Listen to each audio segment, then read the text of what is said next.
Good morning, everybody. It is so great to be here today for our third Coffee Conversations. And today I am so excited to welcome Wendy Marvin. Wendy, thank you for being here today. Thanks for having me. I know, we're pretty excited about this conversation. My name is Heidi Ellsworth. I am an RCS partner with Roofers Coffee Shop, and on helping us today is Megan Ellsworth. Good morning, Megan. Thank you Good so much. morning. Megan will be helping us out today as we talk to Wendy, because really what this is all about is questions and answers. So we want to hear from all of you on questions that you may have for Wendy. To give you a little bit of an introduction, Wendy has Matrix Roofing and Home Solutions out of Vancouver, Washington. She is the CEO and founder of her company, and she is running it really in a way. Wendy, I've been talking about you a lot this week. It's really interesting. I love what you told me last week in that you've been building your business for this moment, kind of for exactly where we're at. You over the last 4, 5, 10 years, you've been really kind of focused on having your company situated. So I'm really excited to kind of talk about that today, and then to have you be able to share your amazing wisdom with all of the folks out there who are going to be asking questions. So again, welcome to the show, and thank you for being here today. Thanks. Appreciate both of you guys. Okay, so let's do a little bit of housekeeping. You're going to see your panel, your control panel on your computer, and in that control panel, you're going to see a place where you can raise your hand. And if you hit the button that says raise hand, Miss Megan will see you, and she will be typing quietly in the background and making you a panelist so that you can ask your question with audio and video to Miss Wendy. So when you're ready, go ahead and raise your hand, and then we'll get the questions flying. If you are a little shy and don't feel like being on video, just go ahead and put your question in the question box. And you can do both, actually, raise your hand and do questions. And just say, can you just ask this question? Or, yeah, I would like to get on and talk to Wendy. So we're this is Coffee Conversations. We all have our coffee this morning, and we're all ready to go. So here we are. So I have a couple questions that have come in this week, Wendy, but before we get started with those questions, I really would, if you wouldn't mind, can you share with everybody what you shared with me before, kind of your vision of your company and the relationship you have with your customers and how that positioned you to be dealing with what we're dealing with right now with this pandemic? Yeah, well, unintentional, obviously, because nobody planned for the pandemic in any way, shape, or form. But yeah, so when we founded the company, we founded it based upon bad contractor experiences, and not necessarily bad work, but just dealing with people who didn't show up on time, missed appointments, didn't call us back, kind of treated us like we were a secondary thought and that they were the primary. And so when we founded the company, what we really wanted to provide was a contracting company actually a customer service company that happens to do contracting. And so, the primary focus over the 13 years we've been in business has been customer service, and not making the customer happy, but building trust with our customers. And so, my transactions that I do with customers are not roofing transactions, they're trust building relationships. And, we talked about it. I feel like the secret to the reason why my phone is still ringing right now is because we've taken that time with our customers and, built the trust. And, when they're calling now, they're not worried about us coming into their home because they know that we will take care of them. The trust. Wendy, share a little bit too, just about your business, so everybody knows out there, your focus, residential, kind of, just give us a little bit of your elevator speech. Okay, so we're probably 80% residential, 10% new construction, 10% commercial. We do small commercial buildings. We do flat work, but mostly residential. And so we, again, we just specialize in customer service. So we call people back. We show up on time. We come into their home in a respectful manner. We leave their home in a respectful manner. And we're very transparent about what we do with our customers. So we provide them with pictures. We tirelessly answer questions as we go through the process, because the understanding about what we do is that our work is hidden to people that have homes, and it's not understood either. And, it's our responsibility basically to share that with them, to let them know what we're doing, how we're doing it, why we're doing it, and then to give them, the peace of mind when they leave. So, our demographic sales is built up a lot from realtors. I have some realtors we've been working with for 10 or 12 years. We've got, and then again, customer service. We're at the place right now where we're really fortunate. We don't really market. And I don't know how to say that in an honest way that people are like, oh, come on, there are people out there spending hundreds of thousands of dollars every year marketing. But when you don't treat your customers as disposable, you have them as your biggest asset. And right now, people are calling my customers saying, oh my God, I have a roof leak. Who do I call? And my customers are saying, don't call anybody else but Matrix. And that is the biggest gift that we've ever been given. Yeah. Yeah. Referrals. Wow. And we have Lindsay on here, Lindsay Walsh out of Tennessee. I'm so excited. Is Lindsay coming on, Megan? Hey, Lindsay. I believe she just asked her question, but Lindsay, if you want to message me and get on, you are more than welcome to. Okay. If you're wearing something other than your PJs this morning. She's probably like, huh? But Lindsay's question was, what year did you start your business, Wendy? 2007. And 2007. Okay. And Lindsay has cartoons going in the back for her little one. So she says she's going to hold off and just listen and watch. So no worries. Great. Okay. Well, we do have, I'm just kind of watching this, and we have some other questions. First of all, Trent Cotney says, hello, Wendy. So we're kind of watching these as they come through. Trent, thank you so much for being on. And if you have any questions, let Megan know. So one of the questions that we have is, so you've been kind of preparing for this moment, even though you didn't know it was going to be a pandemic. You've been really preparing for this moment. What can contractors do who have not prepared, who maybe are not really there where the phone's ringing because of the referral basis and because of all the work that's been done? What can they do right now? Well, so you've got to right now. So in order to be solid in this moment, I guess, you really need to surround yourself with some experts. And if we're talking about preparing for surviving, because that's really kind of what we're doing right now, you've got to get a team of experts surrounding. And I laughed when you said, Trent might be asking questions. I was like, I'm the one that asks Trent questions. He doesn't ask me. Like, Trent is my trusted legal advisor. And, I think that, when we talked about the categories in my article, we talked about, you need some things to be able to help you at this point. So you need a financial advisor, you need a legal advisor, you need HR, because there's some unprecedented, how do I hire? How do I fire? How do I lay people off? Can it be temporary, et cetera, et cetera. Please don't stop selling, so keep going with that process. And, I'm just trying to, I don't want to lighten the load. I mean, I don't want to make the load too heavy for anybody, but right now there's a lot of work to be done if you haven't done any work prior to. And I would say, if I'd done nothing else, the first place to start is you have to know your financials. You've got to get on top of where your company is, what it takes to run your company.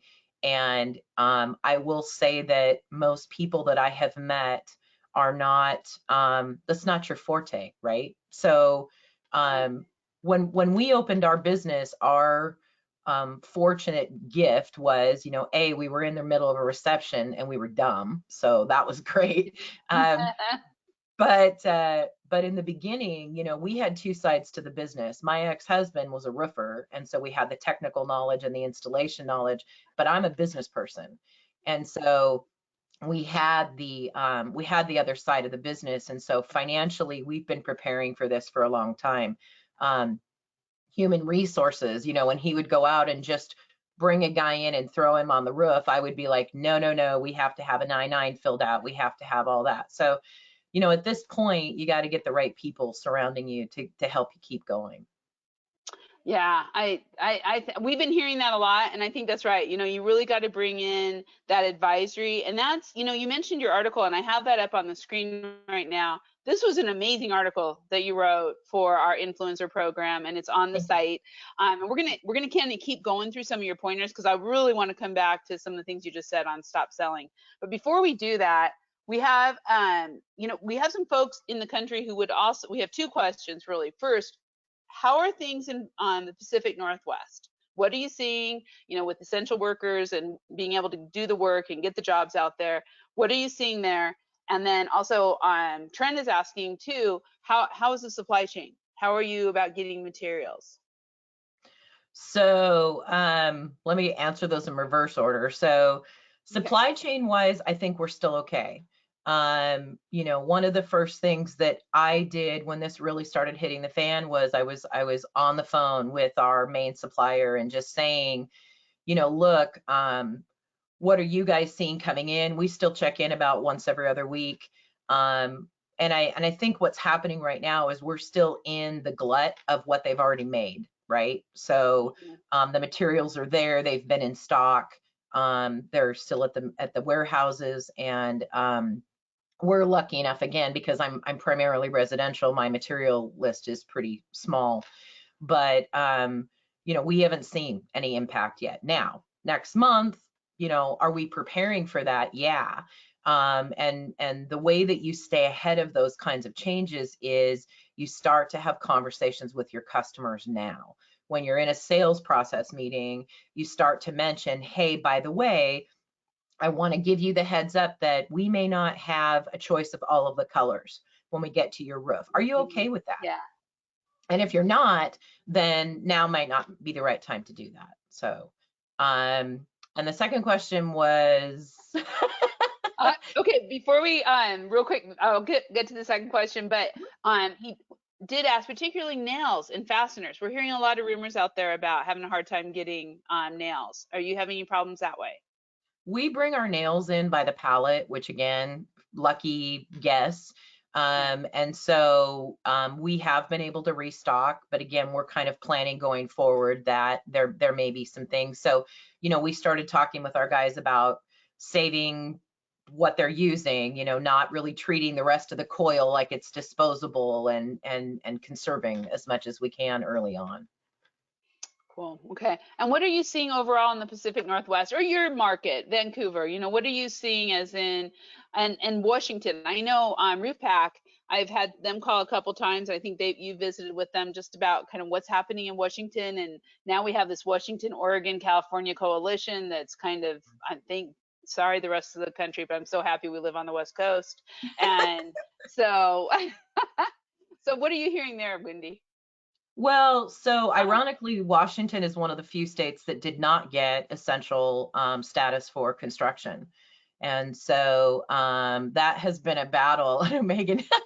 Yeah. And so, you know, what's interesting about that is the guidance came in the form of about 9 different sections. And we, you know, originally thought, oh, there's no way that construction would be considered essential. And then we went to Oregon, and Oregon went essential, and we thought, oh, we're going to be fine. And then Inslee came out, our governor came out with we weren't essential. And thank God, again, I had trusted advisors because we worked with Trent, and you know, we're still working in the guidance that was given that talks about if the structure can be damaged by you not performing your services, then you can move forward. And so the downside is new construction has dried up. New construction is at a full halt in our state. They made that, I want to say, on the 7th of April-ish, maybe the 27th of March. There's so many dates going run together. But, you know, so for this month, that doesn't impact us because we're being paid for stuff we did in March. But next month, that's going to have a big impact on our business. And so we're preparing for that lack of funds. That said, you know, we initially, every time the governor sent out a proclamation, my guys had a copy of it. It went in their trucks because, you know, when you watch the rest of the states, that's the key to this, is to realize that what's happening with us is happening with other states. And when you're not the first, so thankfully we weren't the first. We were close. But we were watching what was happening in Pennsylvania. We were watching what was happening on the East Coast. And, you know, they were getting to the point where people were being locked down in New York and being pulled over for not being non-essential. So we were thinking through what are our guys going to need when they're in the field, and what are they going to need to prove that they have a right to be there to work. So again, every time Inslee made a thing, we sent it out. As soon as Trent had a letter available for us, it's laminated it in the truck. And as guidance comes out, that's the hardest part about this, was guidance changed daily. And so where we sit right now, construction isn't essential, but repairs are technically, and so that's how we're functioning. That's good. That's great. Okay, so a couple comments. First of all, to our buddy Karen Edwards in Pennsylvania, she did want to remind us, after my nice West Coast comment, that the East Coast governors are banding together too.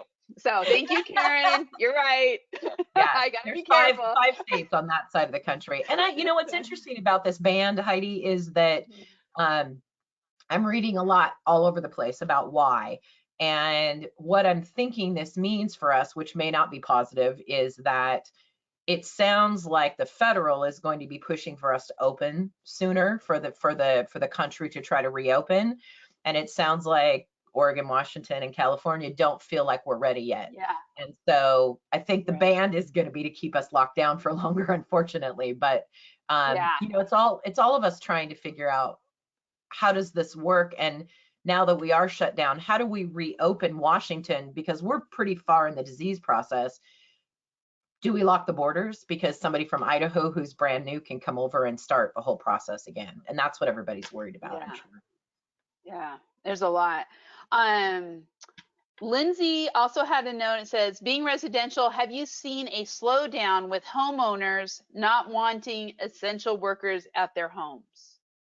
So, Lindsay, this speaks, I think, to what we talked about earlier in the trust, is that we have had literally maybe 2 customers turn us away.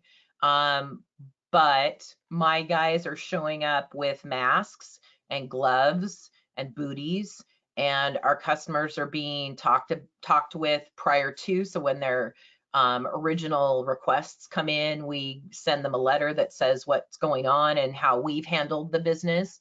And I just think that's the key, Heidi, is just that, you know, this is a time, if customers ever had questions of not trusting contractors before, this is that on steroids, right? Because now we're talking about, you could harm my family by coming in here and being somebody who does things kind of halfway. And we're not seeing those conversations. We've had a couple people that changed the conversation to where, and again, part of the letter that goes out from us says that, hey, if you don't want us in your home, we are absolutely on board with that, no problem. But it does not give us the opportunity to stay in your attic, which could prevent these few things. And that if that's important to you, then these things may come up and we'll have to deal with them at that time. So real, transparent, open, honest communications. Yeah. People aren't going to be snowballed or snowed anymore. You know, again, this isn't a time to try to smooth talk your way in the door with the 2-call close and try to be hardcore with people, because you know, they need to know that you care, and they need to know that again, they're vulnerable when they need a roof repair or when they have issues and they don't know what to do. They don't know what to do with their daily life right now, let alone with something that comes at them like a roof repair. So that's perfect. Megan, do we have It's I see we have Michelle Boykin on here. Is Hey, is Michelle. Michelle coming on as a panelist, or should I just ask the question? Give me 1 second. Well, okay. I think we're going to have Michelle come on, and she has a really good question. So I'd love it if she'd come on and ask it. If she may say no, but we'll see what she has to say. All right, Michelle, While I believe Megan's working on that, oh, there we are. Michelle? Nope, not yet. Oh, she's lost Okay. audio. Never mind. I'm working on it. Okay, no problem. So as you're kind of looking through this with your communications, one of the things that you had talked about in your article was to really make sure that you have brought your company into compliance. And I think that that's really important when you're thinking about talking to the different folks, talking to your customers, and being able to tell them that you're in compliance, right? So kind of talk about that a little bit and what you said in your article. And that's going to lead right into Michelle's question. Okay, Trent, don't hold me accountable here. So the hardest part about compliance right now is we have federal compliance, we have state compliance, we have county compliance, and we have city. And depending on where you live, that compliance varies. So like my compliance in our area, cities aren't really big, but state compliance is a big deal. Oh, there's Michelle. Hi.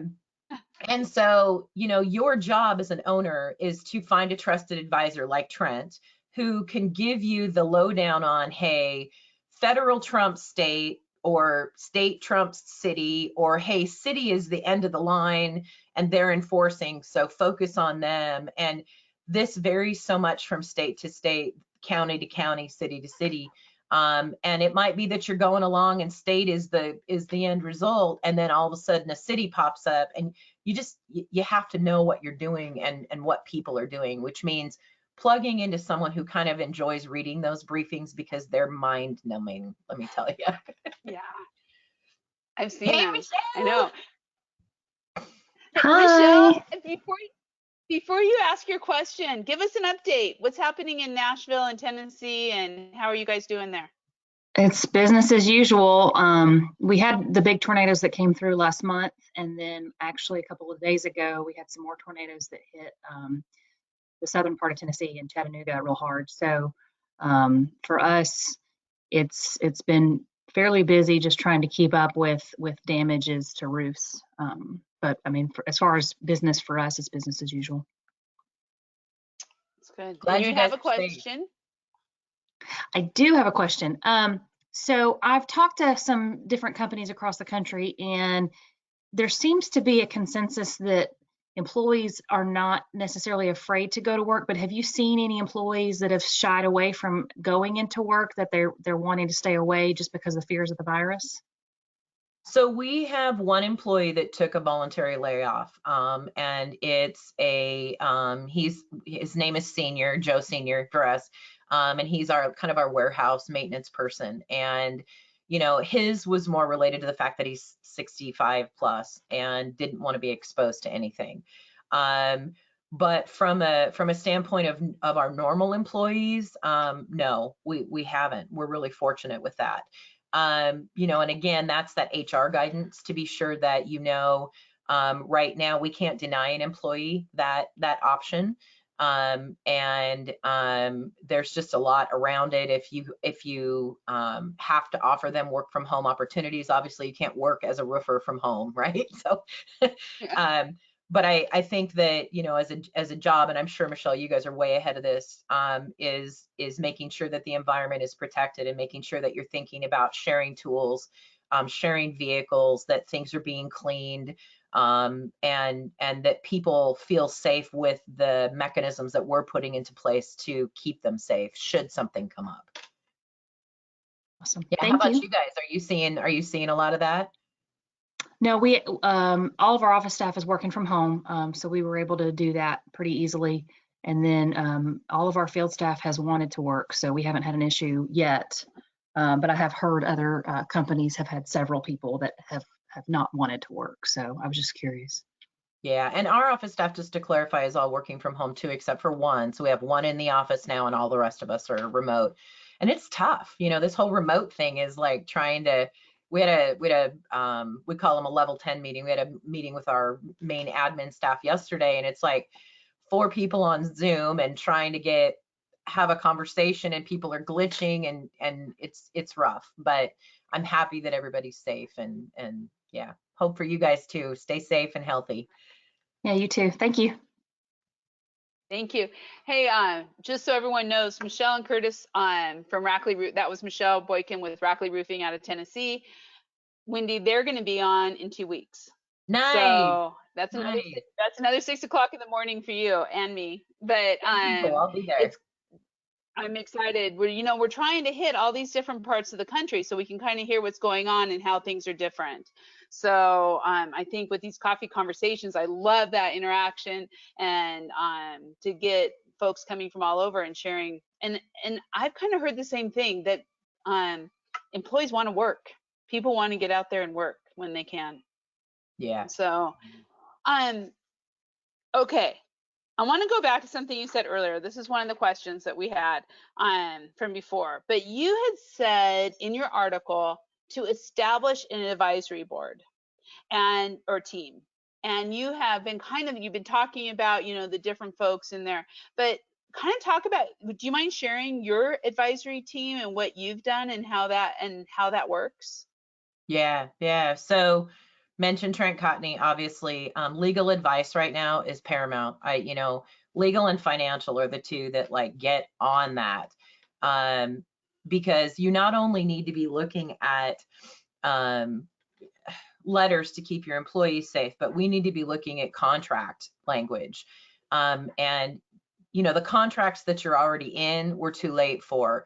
But going forward, right now, there should be some pandemic language in your contract. There should be some forced measure. Trent's going to be so proud of me for that. You've got to make sure that you've got some wiggle room. And I know we heard the other day on the NRCA call talking about people who have hundreds of thousands of dollars of work, and they're out there and they've installed either material on the roof for delivery, or they've installed equipment, and the next day they get shut down, and you're paying for that equipment, you're paying for that material that's already been delivered. So those things we can't fix that have already happened, but going forward, you've got to have the language in your contracts to protect yourself. So, Trent's my legal advisor. An HR advisor, we signed on with a payroll company that includes HR with that. And so, they're a kind of a semi-national West Coast-ish kind of company, but they're in multi-state. And again, they're the ones reading the HR briefings. So they're talking to us about when senior came to us and said, hey, I love you guys and I'm going to be back, but I just am not feeling 100% safe, and I have a compromised wife at home. How do I remove myself and know that I can come back, and how do I get on unemployment? I shot them an email, and they gave us the step by step to get him out, make sure we had the paperwork and everything. Our financial advisor is a CPA firm called Trevor Hahn, TJH CPA. And again, helping me look at where do we cut corners within the company to save some funds for this upcoming issue that we know we're going to be having next month. So we're having conversations about what's essential and what's not. What do you have to pay and what you don't? Talking to some of our vendors to say, hey, can we go 60 days instead of 30 now, so that we're setting ourselves up to have some funds to function next month. We've applied for all the loans that are out there, and I'm sure we'll talk about that in a minute, but it's like you can't rely on those things coming through because they're hit and miss, and again, they're changing daily. So what else do we have on our team? Your insurance? Oh, yeah, that good one. Yeah. So insurance is Integrity Insurance and Seth Peach, who you're having on next week, right? Yeah, in 2 weeks. 2 or 3 weeks. Okay. Yeah, they are, Seth Peach and Ashley, his wife, Seth is like one of the most amazing industry experts. And I thought that well before this. Seth is the person that came to us when we were on their insurance and said, hey, you're missing this part of your policy and you're doing this type of work and this is where you're vulnerable and this is where you're not. And so he's been way ahead of the game for us with that too. So yeah, we are used to, as owners, being everything, right? We are the financial, we are the installers, we are the HR, and usually it's like, oh, I'll get by. And I guess the message is that you don't have the bandwidth to follow everything that's moving in all of these parts of the world right now. And we're not the best person to do that. So you have to know a little bit about what's going on, but you also have to put your trust in the hands of experts who are spending their days focusing on their industry, because it is flat out too much to follow everything right now. Yeah, yeah, that is so true. And the thing I love is our influencers, our RCS influencers are all there to help each other too. And they are helping, just like what you just did. You just shared so much about your business out to everyone listening and everyone who's going to listen to this on demand. And I just think that is so powerful. And that's one of the reasons why the roofing industry is doing so well, because we have such strong and generous leadership. And Wendy, that is you. Okay, I have another question. For all you guys are doing, Roofers Coffee Shop is a good example. I talked about, I wasn't trying to plug you guys to mention it, but it's like, find the industry specific places that people are trying to keep you ahead of what's coming. And Roofers Coffee Shop is something I have read forever. And we met because Heidi and I met originally because I approached her and said, look, this is one of the few publications in this industry that I read because it's timely and it matters and it's giving me information that I can use. And I mentioned, for Washington, my state association, and I don't know if I'm jumping ahead of your next question, but no, good, go. My state association, the roofers, oh my God, RACW, Tracy's plate. Yeah. Tracy. Roofers Association. Yeah. They're another place that bubbled up that are coming out with timely, useful information. I am members of some other associations that haven't been that. And so, what I spent my early days doing is kind of gleaning through the just vomit of information that came out for everybody and trying to find the people that are really giving me hardcore information. Because if you look at 25 sites right now, 10 of them are just replicating the crap that's out there from everybody else. And that's not helpful to me or to anybody else. So, the BIA of Washington has been a huge one for us. And some of the other industries that I'm, or some of the other groups I'm a member of, not so much. So again, a moving target from state to state, but plugging into your local association first is huge. And plugging into the National Roofers Contractor Association is a huge one. NRCA is out there with the National Association of Home Builders, meeting with the government right now on our behalf. And, they were huge when Washington shut down. They were on it to be out there trying to talk to the Department of Homeland Security to fight for us to try to get it. And what ended up happening is they did win the battle, but they lost the war because ultimately the state association, the state government trumps everything for the moment. And so they weren't able to reopen us. But, your industry associations, they know people like Heidi, they know the Trents of the world, they know the Reed Ribbles, they know the people out there who are moving and shaking for our industry as a whole. And they are, now is not the time to be an island. Now is the time to really plug into those places, roofing and otherwise. And that's the other piece I will say is, I became a member of the Clark County Realtor Association, and I'm an affiliate. Obviously, I'm not a realtor, but we do a ton of work with them, and they have been an amazing resource for information. So Yeah. look outside of our industry also, and try to find those places that are giving you timely information. Yeah, you know, I think that's so good. I do want to make sure everybody who's listening and who's out there, I see you. Thank you so much for being on here. Please feel free to raise your hand. All you have to do is hit the little symbol of the hand, and you can raise your hand and ask a question, or you can type your questions in the question box for Wendy. There is a lot of great stuff, but because I am so excited about this next topic, and it's exactly what you kind of said earlier and what you're saying now, and what I love, selling. Don't stop selling. And I think what you just said is something that I've been actually sharing with a lot of different people I've been talking to is, where are your customers? Where are your customers? And you need to be there. And that's what you're talking about with that about being involved with the real estate association. Maybe Yeah. share some more on that. Yeah. You know, the key to being successful with customers is knowing what they want. Any customer, you know, why do customers call us? And you know, because they have a roof leak is not the right answer, because they can call anybody because they have a roof leak. What are you? What are you as a company? You know, we talked about, I'm a customer service company that happens to specialize in roofing. I'm going to call people back. I'm going to show up on time. So what are you that makes you different from other companies? And you know, who calls you? Who look back at your customer base if you have that, and look at who calls you. Realtors are always a resource for us.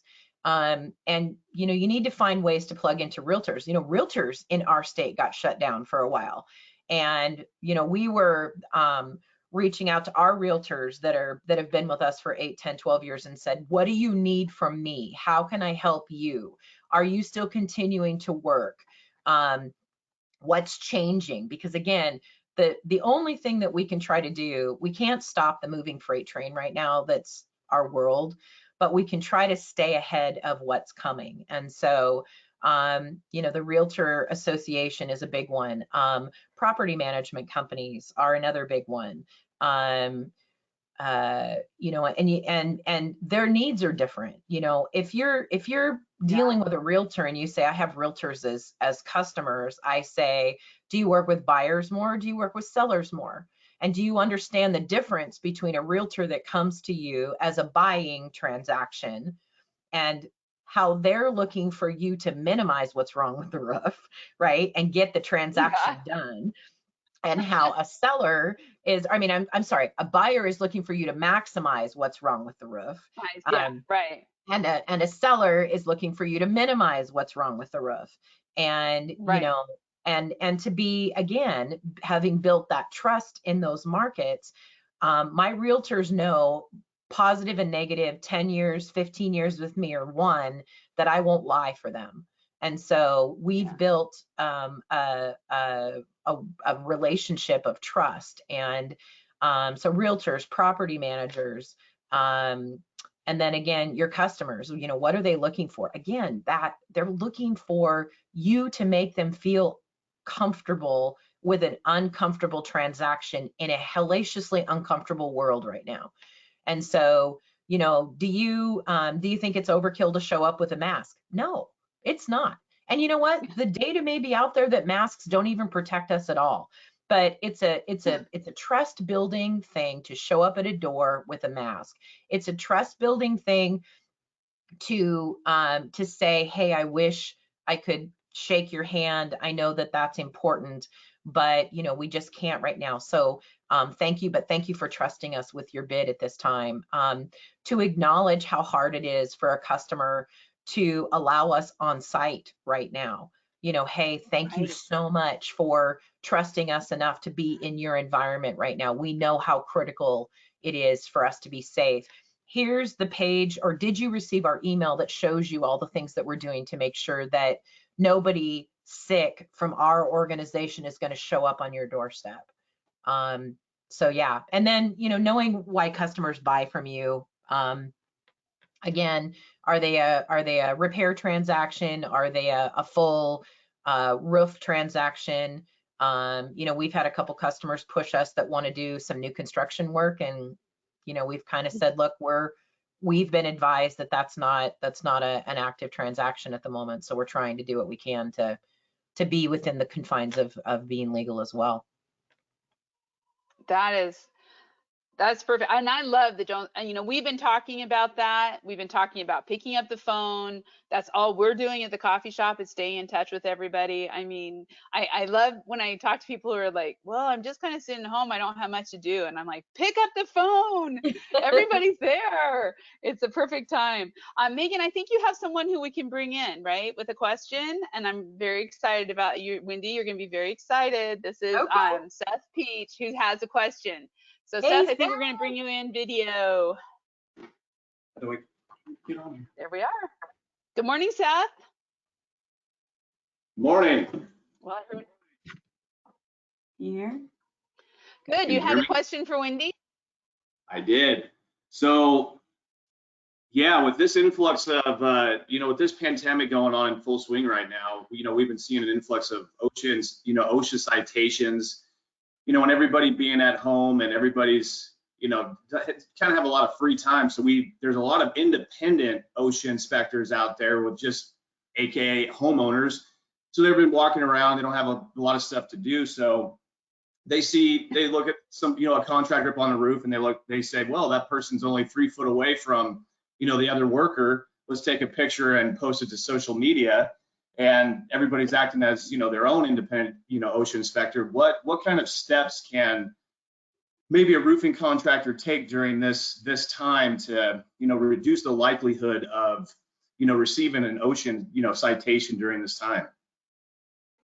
Thanks, Seth. Yeah, that's a good one. And I would even say homeowners have turned into that as well, right? Every neighbor is sitting in their house looking at somebody else doing something, going, that's not right. You're not supposed to do that. And, you know, I think from our perspective, we took on, and I mentioned this in the article, you can't assume people have common sense, right? So Absolutely. how much can you hear 6 feet distance, stay apart, this means this, and think that your employees are getting the same message, and they're not. So, you know, our safety meetings used to be, we had kind of daily gathering meetings, weekly safety, and then monthly with the whole team. We are doing daily safety meetings, and during our safety briefings, we've been talking about each of those things, and we've been talking about, you know, the ops guys got together and brainstormed about what do we do that might cause us to be more than 3 feet apart, and then talking to the guys specifically, okay, you know how we do this, don't do that. Right? Because you just can't assume as an owner that they get it, that anybody gets it. And I mean that in the most loving way. It's like, my guys are not dumb by any means, but they're in the mode of going about their business and doing their work. And so they're put in a situation where they're still roofing like they've always been roofing, and their mind may not be in that realm. So in their trucks, they have those letters. In their trucks, they have COVID signs, what to tell, what COVID looks like on a person. They've been discussed about how to wash your hands, and we had hand washing demonstrations.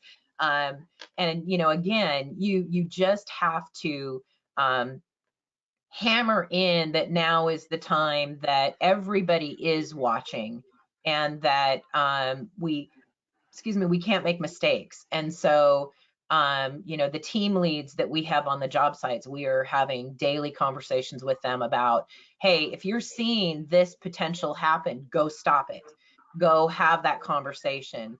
And then what we've done with our team is we've left it with on our papers that they have in the field, it has contact information, but it's us. So it's the admin team that anybody in the field that comes up to them is being referred to, and the guys in the field are not being put in the position of having to answer any questions. That's a great question, Seth. Great protocol there. That's awesome. That, you know, it's funny, Wendy and Seth too, because I talked to a general contractor out of Portland, and I think I said this on the last one, but he said the exact same thing. The AGC out of Portland, or Oregon and Southwest Washington, have been all over this job site perception because of everyone taking pictures, complaining about it. You're too close. Why are you working? Why can't I be working? So that's a great question, and also something that we really need to be thinking about, because it's not over. We still got a number of weeks that we got to get through. Yeah. Yep. Thanks, Seth. You're amazing. That's great. Thank you. Thank you, Seth. We'll see you back here in a couple weeks.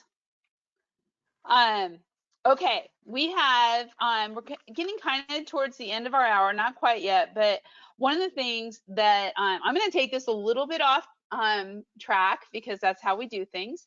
But in your article, it's just so everybody knows, the article, and we love the name of this, is "No One Will Save You," right? I'm going to put the name, that I'm not saying the name right, but basically, you have to save yourself, is what it all comes back down to. And so I think everything that Wendy has been saying today is, really about you getting all the right things around for whatever business it is. I can tell you, Vicki and I have been doing the exact same things for Roofers Coffee Shop business.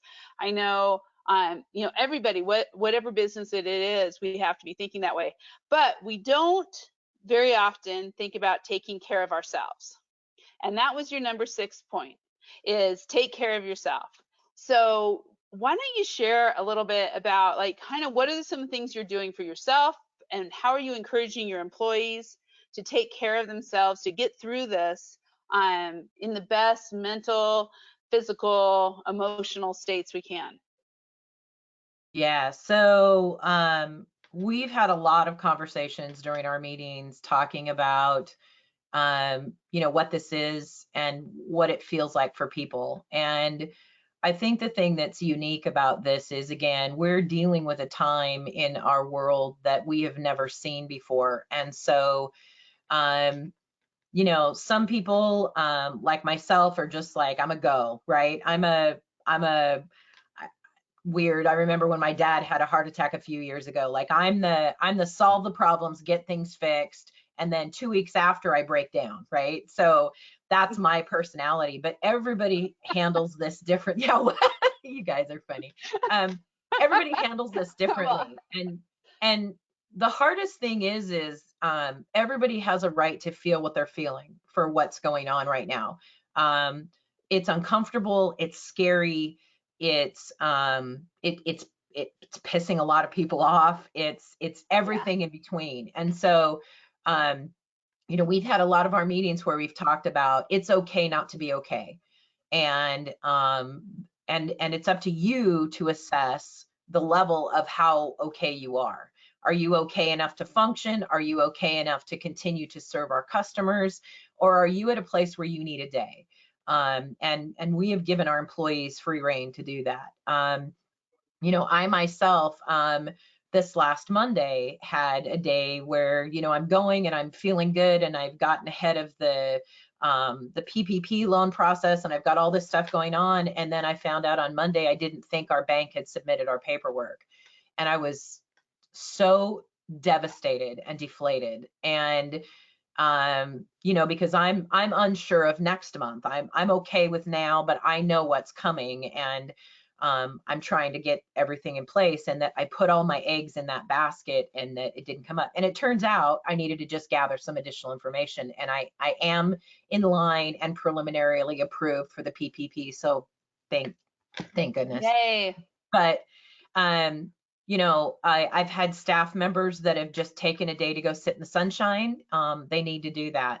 I've had a lot of conversations, especially with my guys, and I try not to say that the guys and the girls process this differently, but I told you about my roofers, and my roofers are predominantly from Mexico, and they don't share a lot of emotions. And so we've done some things of asking them to ask their families how they're doing, having a good relationship with their wives to know that they could reach out to us if something scary presented itself, because you've got to allow people to feel what they need to feel about this process, and give them the space to be able to work through it. And we can't help everybody do that. It's kind of a private thing, but I can definitely let them know that I care about them enough that if they need to take a mental health day, they can do that.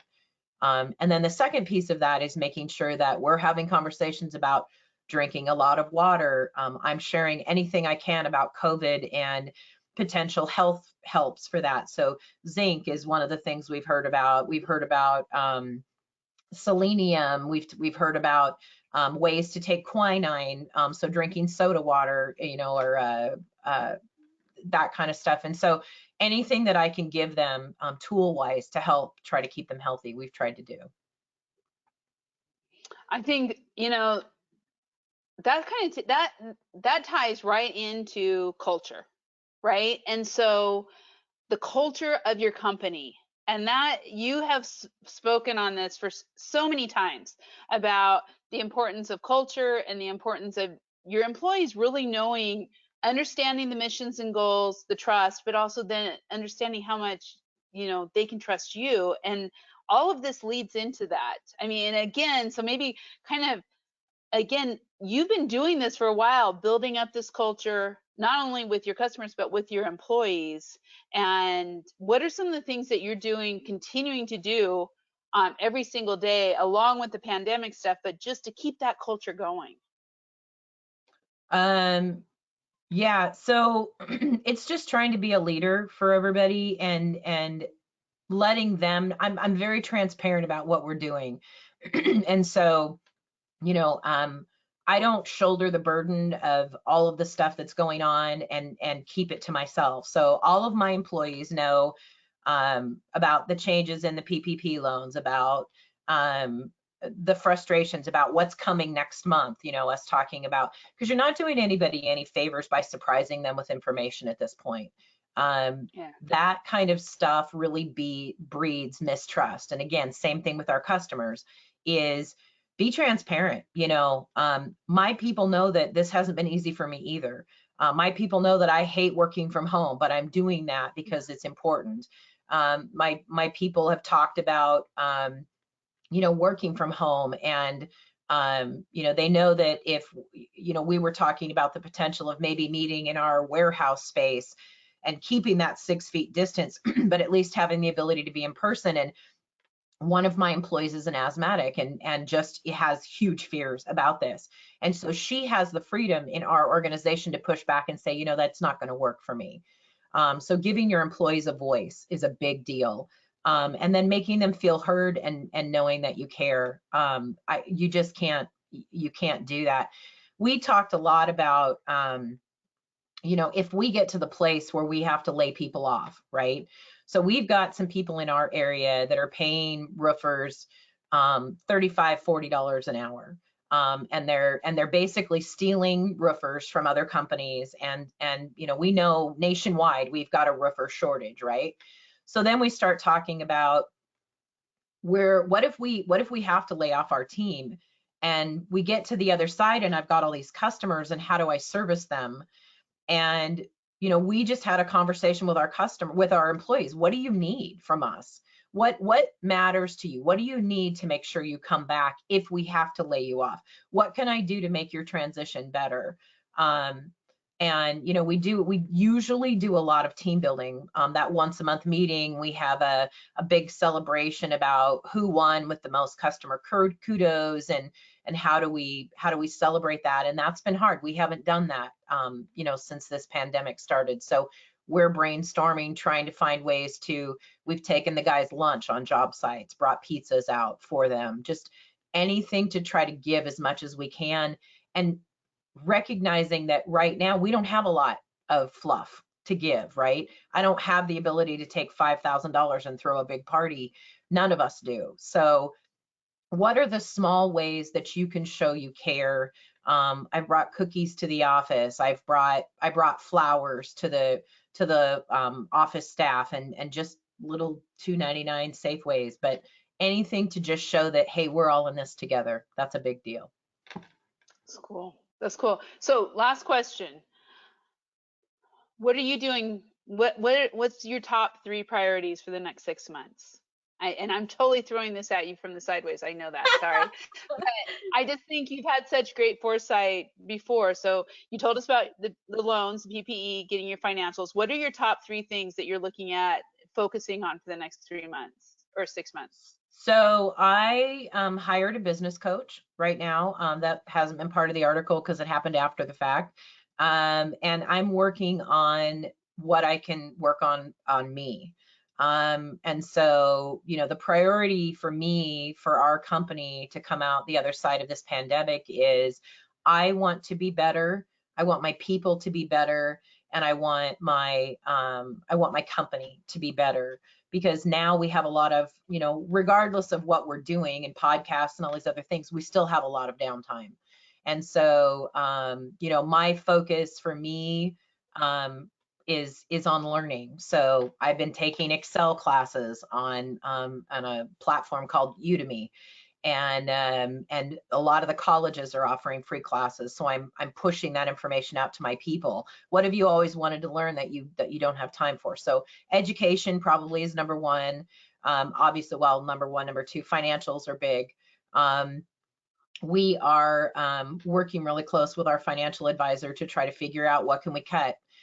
We have a few things that are extras, like a program called Podium that we use to get reviews with, but it's expensive. And is that the best use of our funds right now? So we're working to try to lean up the company and make sure that what we go into the end of this month with is absolutely only essential services, in the preparation for we may be going another 6 weeks, which is again what it's smelling like from our state organizations. If we don't, then those things are just going to be okay. We can bring things back, but we're focusing on finances. We're focusing on that, and then we're just focusing on mental health as we all go through this, because it's interesting. The longer we go, people are getting angry at this point. You know, we've gone through, this has been a grief process, right? As we've been set through the whole stage. And so, you know, what's one of the stages of grief? People are getting to the point where they're pissed. They're tired of being kept at home. They don't see the things in the community that they said they were going to be seeing. And especially in the Pacific Northwest, you know, we haven't been hit as hard as some of the other areas. And so, you know, how do you help people manage that anger too, is just mental health, trying to get us keep going forward. Yeah, I love this part of it, Wendy. Thank you. This is, you know, I sorry, but I love these conversations because it brings out so many different things and so many different ways of looking at it. And I do have to say, before we wrap up here, that Tracy from RCAW, Roofing Contractors Association of Washington, said to give her a call because she has some resources. So just exactly what you were talking about. And Tracy, if you didn't hear Wendy earlier, she was already touting you and the association. So it's pretty cool. I want to thank you, Wendy, so much for being here today. I just love you. You do such amazing things and are so inspirational to all of us. Vicki wanted me to be sure to tell you she loves you because you say it as it is, and we all know that's a biggie. Swear, yay! Swear, dang, she'll be so upset. And I want to invite all of you, everyone who's listening, and please spread the word that next week we're going to have Charles Antis, our buddy, on here, and he's going to be talking about what's going on in Southern California. He's going to be talking about cause marketing and kind of how that's fitting in to what they're doing right now. I just did a podcast with Charles, so be sure to listen to it. It's I had someone tell me yesterday that it just made him smile for the first 3 minutes because all we did was laugh. So I love him. He's a good man. Thank you, Heidi. Yeah, we appreciate you guys a lot too. of passion. Thank you, Wendy. We appreciate it so much, and we appreciate everybody who's been on this listening. Please join us every Thursday morning at 6 a.m. Pacific with your coffee and your questions. Thank you again, Wendy, and we'll be talking soon. Thank you. Thanks, guys.